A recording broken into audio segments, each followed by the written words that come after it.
Hey everybody, my name is Paul Eston Jr., aka Boy Green. I'm the New York Jets digital reporter for Heavy.com. We're streaming live on our Heavy on Jets Facebook page, on YouTube.com/BoyGreen25, and of course on Twitter at BoyGreen_25. And I gotta let you guys know we got a special guest joining us. He is brand new to the New York Jets, well, in 2023 anyway. Let's bring him in. New York Jets punter, baby, Thomas gosh darn Morstead. What is poppin', Thomas? Man, you got energy today. I love it. Oh, yeah, I'm fired up. A lot of people say that, so I've got it in bunches. I have not run out yet, but maybe that'll come closer as I continue to age, probably. I guess that could be in the cards. Love the office, by the way. That's a beautiful little studio office you got there, Thomas. I'm appreciating it. Well, thank you. Yeah, that was this is all from my rookie year, actually, a long time ago. I'm trying to do it again. Try to get back to the big game again. Let me ask you, does it feel like that rookie year again as Jets voluntary workouts start today? You come in. It's not the new team because it's your second stint, of course, with the New York Jets. But is there that first day school vibes? Not really. First day of school vibes for me is like training camp. So I don't really stop training. I take 2 weeks off in February every year, but I'm kind of a year-round trainer. So yeah, not really, but yeah, I don't even honestly remember what the vibes were coming into my rookie year. You're like a horse with blinders on, and you're just trying to like figure out what to do and not screw up your own stuff. So totally, kind of different personal mindset than it was then. All right, Thomas, be honest with me. Did Justin Hardy do any recruiting? Did he recruit you over here to the gosh darn Jets, baby? No, look, there was no recruiting. I think everybody thought I was going back to Miami. And so, no, there was no recruiting. But when I called, he was one of the first people I called to let him know. And he was fired up. We obviously have a long history together. And it's really cool to see all the success he's had. And excited to be a part of it. Let me ask you, feel free to delve wherever or not as much into it as you'd like. What was that phone call like or video call with Justin when you let him know the news? Hey, baby, we're reuniting. Yeah, he was a little surprised, but he was excited. I don't think many people thought I was going anywhere. So, but it was cool. I just love that guy. I love him. It's cool to see not only his personal success on the field, but just seeing him be a dad, and he's taking a lot of responsibility and growing as a man, and it seems like his life's pretty damn good, and he's continuing to reach for the stars. So just wish the best for him always, and excited to be teammates with him again. Yeah, it was cool. Checked off the bucket list. I saw it was very important to Justin, obviously, in any interviews or anything he did. Got his first Pro Bowl nomination last year. And I think as a guy, I think all you guys, obviously, as competitors, you want to be the best of the best. You want to be heralded in that light. And obviously, there's no bigger crown than whether Pro Bowls or All Pros to get that recognition. So Justin seemed pretty jazzed about it. So that's awesome for him. He was. Really, and I told him, don't just be satisfied with one. Let's go do another one again. So his name's finally out there, which is exciting. That's kind of what it takes to get sometimes to crack in. Takes a while to get in sometimes this Pro Bowl. So I'm really excited for him. How many guys do you know on the team for this Jets team? I know it's a new squad for you, obviously, again, because last time you're here. We'll get more into that in a couple of minutes. But how many guys do you know on the team, either players, coaches, or what? I wouldn't be able to give you a number, but there'll be a lot of familiarity. There hasn't been a tremendous amount of turnover on the coaching staff or with players. And the most important ones for me are Coach Brant Boyer and Thomas Hennessy, the long snapper, are still there. And there's no question marks from my side or theirs about who they're getting and who I'm getting. So that's having that sort of understanding going into something like this is really valuable for both sides. So I'm really excited. I've hinted at it a few times. Obviously, this will be your second stint with the New York Jets, and I want to refresh our viewers and listeners who are listening to the audio-only version of this later, that back in 2021, Braden Mann gets hurt. The Jets give you the call. They bring you in. And I'm curious, Thomas, when they gave you the call initially, because Braden was hurt, but he wasn't out for the season, so there was kind of this void in time that they had to fill. When the Jets reach out to you, they say, hey, Thomas, we've got insert amount of time we need filled. we need you to come in and you'll fill that, and then no promises after? Or was that none of that kind of part of the conversation at all, part of the chatter with the Jets? No, I mean, look, number one, I'd say the team was very good about communicating with me directly. Joe Douglas in particular was great. And I mean, honestly, all of the kind of dealings with how that went down is probably one of the reasons I'm back. I think, I didn't leave disgruntled or upset. I mean, I was playing really, really well whenever I got released, but I knew what it was. The team had drafted Braden, and he's a super talented kid. And sometimes a fresh start's just needed for a team and a player. And Braden to me is one of the top 10 talents in the NFL. Wow. He is really a talented kid, and sometimes you just need a fresh start. And so I would not be surprised if he's playing in another 8 or 9 years. Has a really nice career, but for whatever reason, just hasn't kind of, just hasn't been exactly what I think anybody's hoped. Him or obviously the team, they drafted him. So, I'm excited for Braden that he's going to get a new opportunity with Pittsburgh. And, we're friends. He sent me a really nice message about a week after everything went down and just said appreciates all the mentorship over the years. We've known each other for a long time, since he was in middle school. And so, yeah, I'm really pulling for him. And, as far as, my time, it was just everybody communicated the whole time. We if there was anything that was gray or we were wondering about, I'd just go upstairs and talk with Joe and make sure we're on the same page. But look, I had a 12-year run in New Orleans that had just been unbelievable. And my last year, I had an injury that I just could not kind of get over.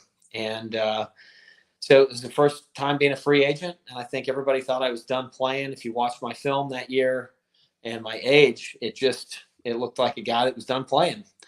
And so when they gave me the call, it was pretty clear. It was a 4 to 6 week injury, and there were 4 games before the bye week. And it was kind of like, hey, this is a chance for me to get my foot back in the door and kind of validate that I'm still a really good player in this league. And that's exactly what it was. And so I was very grateful for it. Even when I got released, there's no hard feelings. It just happened the way it did. And I was grateful for the opportunity. Thomas, you got a chip on your shoulder? I heard how people watched the film. They were doubting me a little bit after the back injury with the Saints. The Jets give you a chance. Hey, a little chip on the shoulder there? A little bulletin board material? Let me tell you, there's so many chips on my shoulder over the course of my career and life that, I mean, that's the only way you for me, it's the only way you kind of become the best version of yourself is anytime adversity happens. You just find the silver lining in it. It's like, all right, this is part of my growth. And that's hard to do when you're young, but when you have a good attitude and you kind of hang in there and make it through things, it validates. And so I guess it gets easier to kind of go through the tough shit as you get older, because you've got the perspective of understanding that your attitude moving forward is kind of like the difference between a fork in the road of where you could go. And that's that's kind of one of my testimonies for my life, is just kind of that kind of unrational optimism at all times. And doesn't mean you're lying to yourself or not telling yourself the truth, but it's just like, if you have a bad attitude, that's not going to lead to the best outcome. So why do that? And so I've been really fortunate for sure. Thomas, we're cut from the same cloth. I wasn't aware of this until we got in here, but that's me. That's a pitch I give all the time. Is again, we're not, we don't get to control the cards we're dealt in life, but how we control and react to the cards that we're dealt. That's life, baby. So that's why I try to always glass half full, the energy popping, and trying to attack life with some verve, man. I love it. Hey, that's the way to be. And at the end of the day, you got to answer to yourself when all this is said and done. And that's true. All I know is I don't want to have any regrets about having not handle things the way I need to put myself in the best position to do what I want to do. So I'm with you. One of the reasons I asked that question, first off, personal curiosity about the clarity of the 2021 situation, but the other one, and I'm not sure if you're aware of this, Thomas, but fans loved you. Of course, you're killing it. Look at the numbers. Look at the analytics, people. They speak for themselves, but fans are like, whoa, we're moving on from Thomas Morstead here. We need to keep this guy. Did you feel that love from the fans when you were here, Jets Nation? I'll be honest with you. New York and Atlanta and Miami the past 2 years, I've felt phenomenal love from all the fans. That's awesome. Which was, I don't know that I had any expectations, but I certainly felt everywhere I went. I don't have the biggest leg in the world anymore. It's still up there, but 10 years ago, I think I was the dude. I was him, as the young guys say.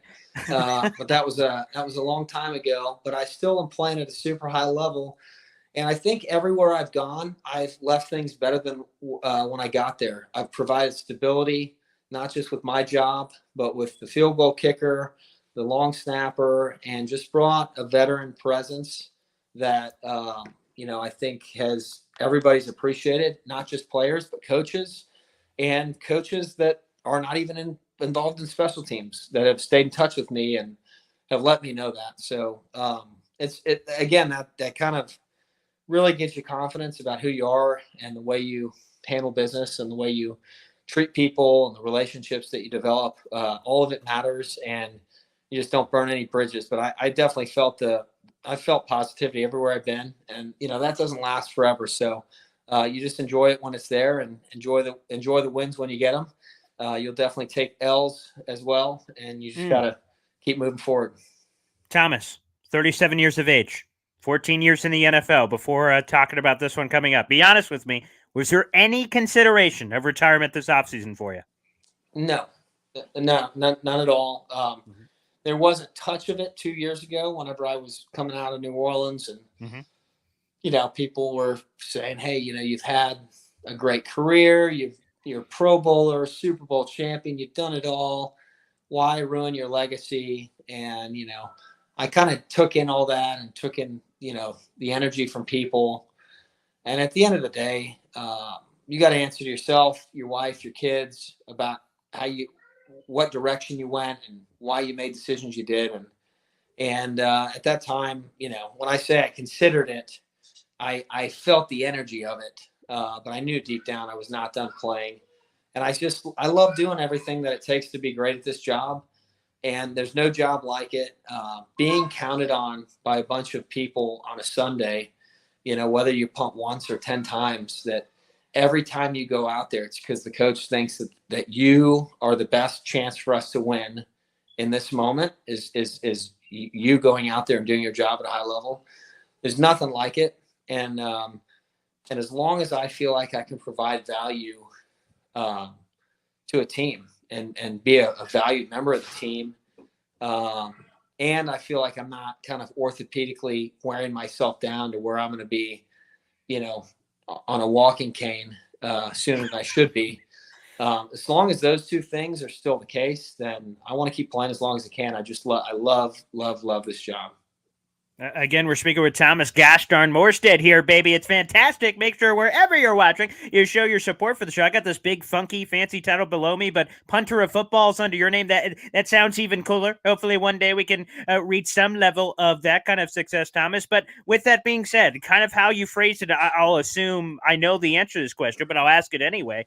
So after the mini flirtation with even thinking about it 2 years ago, retirement, now you're just going to keep playing year to year. You're not even thinking about, hey, I got 2 more years left, 3 more years left. What are you chasing? Then once you check off the bucket list, you're like, okay, now I can walk away. I'm good. I've made a lot of money, had a great career. What is it for you? No, look, all those things you just mentioned are all the case. I've had a wonderful career. This year when I earn this year's salary, I'll have made more money punting football than anyone in league history. So wow. I've had as awesome a journey as anybody. And at the end of the day, when people talk about those as reasons to stop playing, they don't understand why people get to the level they're at in the first place. It had nothing to do with the money. It had nothing to do with being a Pro Bowler, or it was I love doing this. That's it. And it's as simple as that. I love I love getting in the cold tubs. I love the training, the grind, all the shit that people could say, how can you do that? Or why would you ever want to keep doing that? I love doing it, and I love being counted on in big moments. And it's such an awesome experience for my family, my wife, my kids. My kids are old enough to where they're going to like remember dad playing. That's a huge, huge thing. And they're all super supportive of me continuing to play. You know, it's not easy, you know, playing away from home. I Of didn't do course. that for 12 years. And now the past few years, we've kind of had to balance that in the fall, which is really difficult. And it's a major sacrifice. But everybody at home supporting. So, yeah, I mean, look, all those things are true, but I don't have some sort of timeline. You say, oh, I want to play 2 more years, 3 more years. I think Yeah. anybody, that just doesn't make sense to me. All I know is I love doing it, and I'm going to try to be as damn good as I can this year for this team.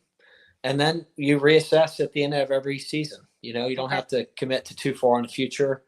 But even saying that I'm considering it or even thinking about it, I guess what I'm doing is I'm being honest about the fact of my age. And at Sure. some point, people kind of physically deteriorate at some point, and I feel really good, and I love the training and keeping myself right physically. So I can do it. So I'm going to keep doing it. Well, you mentioned the age a few times. I've got a few silver whiskers in this beard of mine. You have a few in there. Do you embrace the mentor role that comes with it? You know, it's almost a default mentor role. People say age. Oh, obviously you must be the mentor. But is that something that you embrace at this stage of your career in the locker room and what that really means? Yeah, I feel like I was a mentor in my 5th year. Hmm. So let's say I've been a mentor for 10 years. Okay. That was well before the grades came in. Yeah, I think I've always, you know, all of the jobs I've ever had uh, growing up were all in coaching or instruction of some sort with young Sure. people. Hmm. And so I just love doing it. I love being a resource and a value add to anybody I come into to contact with. And so, yeah, that's a huge thing that I love to do is just being in the locker room. And, you know, if you're smart, you're a young player and you see a guy with gray whiskers rolling around that's a teammate of yours. He's not showering with the coaches, right? He's with the players. He's working out with the players that's hung in there for a long time. You know, I did that as a young player. I looked at who those guys were and I tried to get near them and I tried to ask them questions and learn from them because they're obviously doing something right. And so, yeah, I think it's easier to be in that kind of role when you are older because just naturally, I think some of the guys gravitate towards that and they want a piece of what you got, whether it's financially, you know, getting a big contract at some point, or they see you with a wife and 4 kids, and they say, man, I want to have that one day. You know, I want to have a family like that, and so, you know, they'll gravitate you to you for different reasons. But yeah, I love being a mentor. It's one of the best parts of the job. What was attractive about the Jets this offseason for you to even make this comeback? Um, well, a number of things. I mean, I think number one, you know, it wasn't so much about how much I was getting paid. I mean, I signed a veteran salary benefit contract, which is, you know, below my market, but they guaranteed the whole thing. So Okay. they basically said, we want you back and we are committing to you for this season. And for me, with a family and planning with kids and my wife, it just, when you got somebody saying, hey, you know, that's a tremendous offer. There's probably not too many guys getting that are on a veteran salary benefit that are getting the whole thing guaranteed. So, you know, I just that was really it felt aggressive in a way, even though it's not. It's the minimum they can pay me, but it's a commitment of the entire year, and it just was an aggressive thing to do. And they just said, look, we really want you, and we're putting our money where our mouth is in form of guarantee. And you know, continuity is huge Mm. for both sides. So you know, you go get somebody in free agency, and you're not really sure if that's going to, you know, continue. When you get a guy, you obviously hope that it will, but you don't know how people work with each other and the dynamics. You may have a different coach that you don't get on along as well with, or the medical staff or whatever, who Sure. knows what it could be. And when you already know all those things work, and then they know all those things work, that allows for some more sort of security and comfort and who everybody's getting and who's signing up. So that was a big part of it for sure. Aggression. I love that. By the way, what about timing wise? When did the Jets first express interest in you this offseason? I honestly, I'm going to keep that to myself. Sure. Fair I'll enough. let the Yep. team, if they ever want to comment on that, they can do that. All I know is they made it very clear that they wanted me back, and I felt that. Well, and let me ask you this. This is on the question of Jet fans everywhere. When you were in discussions with the Jets, was there any assurances that maybe a certain quarterback would also be joining you on the New York Jets? Was that ever part of the discussion? All I can tell you is that I asked, and I'm not going to give you the answer on that. Okay. I can't tell you that I'm super excited to be up here, and I think this team has got a great shot to do something special this year if we all have a good mindset and attitude about kind of building from, even though that the program's been in place for a few years, you kind of start your own foundation this off season. So I'm super fired up about it, and I wasn't going to a team that I didn't think had a shot to make a run. Wink for all our Wink. viewers and listeners at home. I like it very much. Well, let me ask you, I'll be a bit more straight about this one. There's been a lot of hubbub, and I know you just officially joined the team when the contract signing became official and the Jets announced it. We had, what was that, in March? You tweeted out the picture, got Jet fans buzzing. That was pretty sexy, got people going. But there's been a lot of social media of Jets players trying to pitch Aaron Rodgers as this guy to come to the Jets. Again, your former teammate and now recurrent teammate, Justin Hardy, was one of those that did it. Thomas, if you were to make a pitch for Aaron Rodgers, again, you don't make control, you're not the general manager of the Jets, but if you were to make a pitch to a guy that could come here to the Jets, what would the pitch be? Honestly, I would have no clue how to even answer that because, all I can tell you is that Aaron seems to me like a guy that knows exactly what he's doing at all times, yes, whether people like it or don't. So I think he's got a plan of exactly what he wants to do, and he's probably not going to be persuaded off of that track. From what I can gather, just keeping up with it. I do. Pat McAfee and I were drafted the same year, and we've been buddies for a long time. For the brand. Yeah. For the brand. And so I do kind of keep up with their Tuesday chats during the season. And so anyways, I'll be excited to see, what happens with that situation and how it resolves. All right.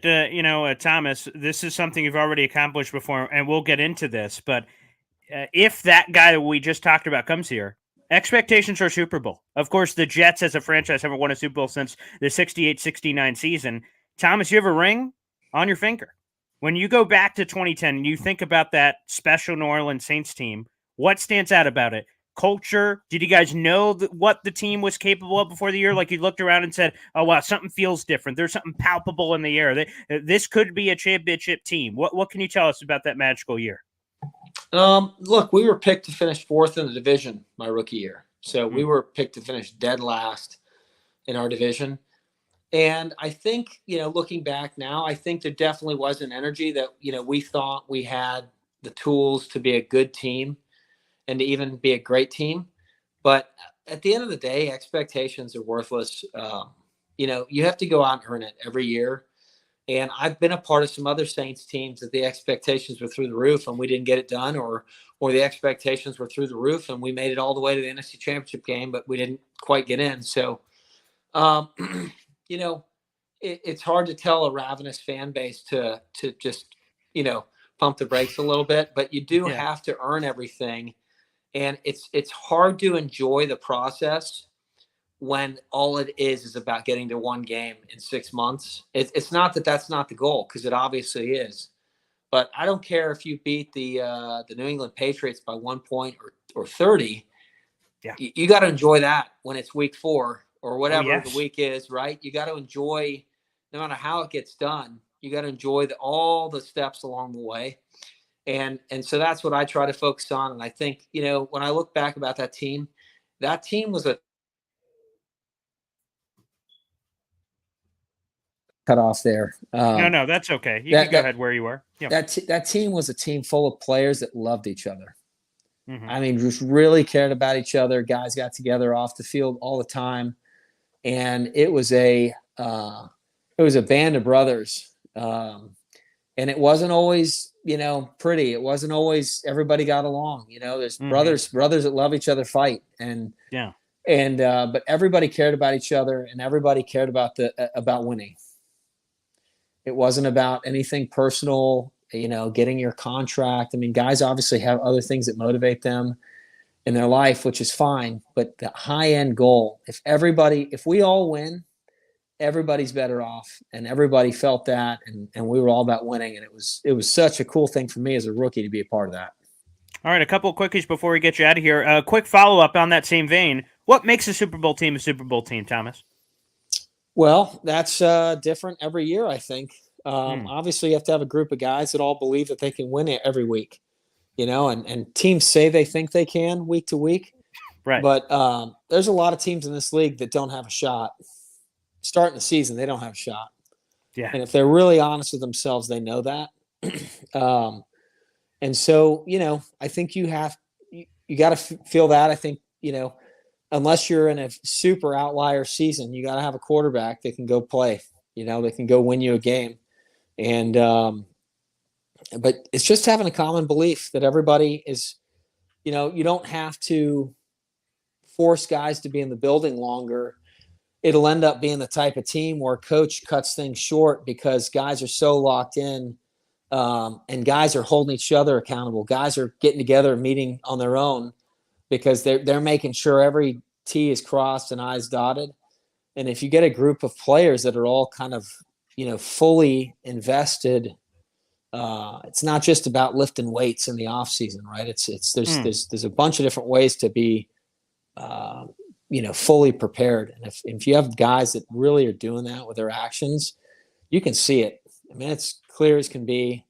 And winning, although you enjoy it, it becomes the expectation week in, week out. So you don't celebrate a win like you won the Super Bowl. It was just the next win, and it was exciting, and you go you enjoy that.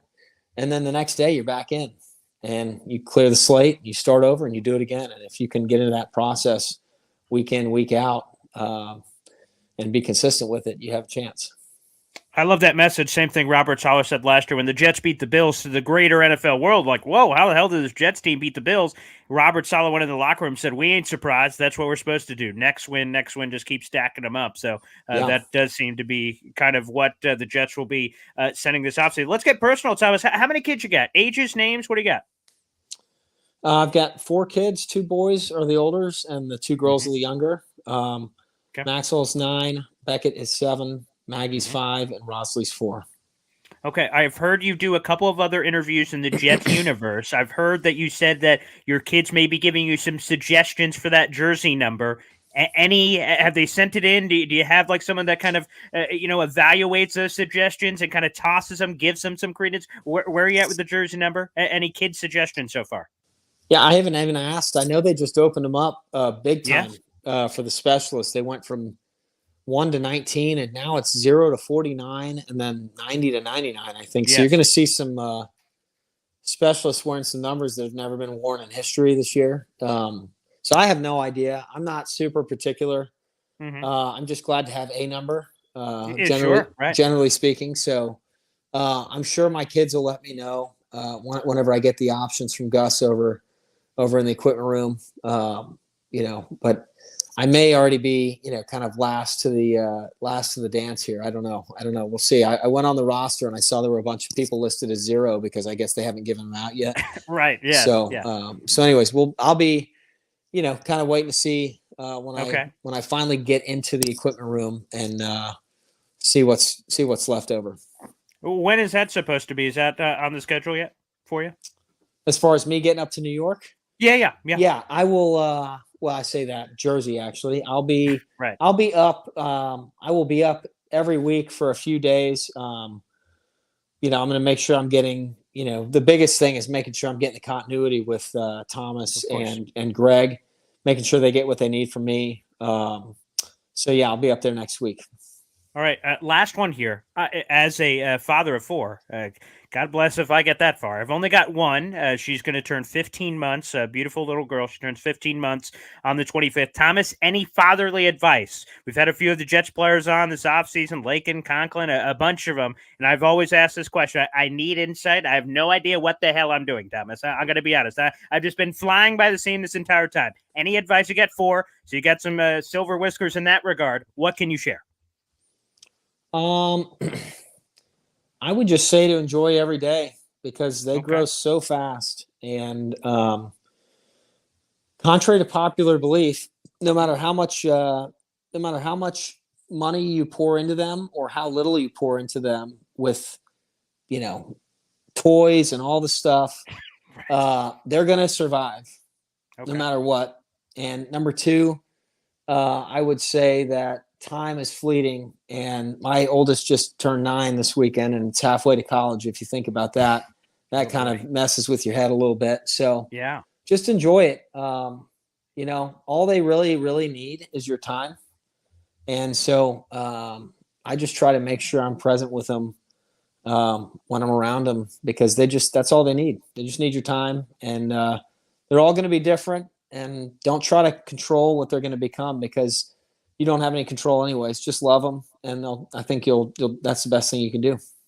Yeah, I heard that story. You talked about your father being this cyclist. He could have pushed you in that direction, but he didn't, and you end up going in your own path. I heard that on a different show. That's very interesting. I've been a big football guy, so I thought if I was going to get a son, I was going to shove the football down their throat. But you're right, kind of taking a step back and allowing them to kind of make their own path. That's probably the more that's the more correct way of going. They'll end up loving whatever they're doing more.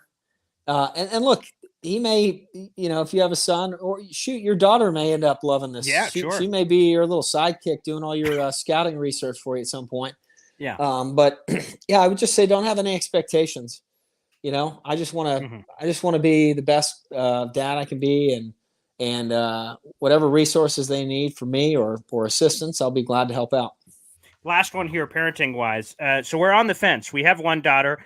There's a chance for two. The fiance's pushing for two, but I'm like, man, this one is just going dandy here, and I can't imagine all the love that I have for my daughter potentially splitting it up and having a second child with someone with 4. I'm on the fence here. 1, 2. What's the right decision here? Any advice on that subject in particular?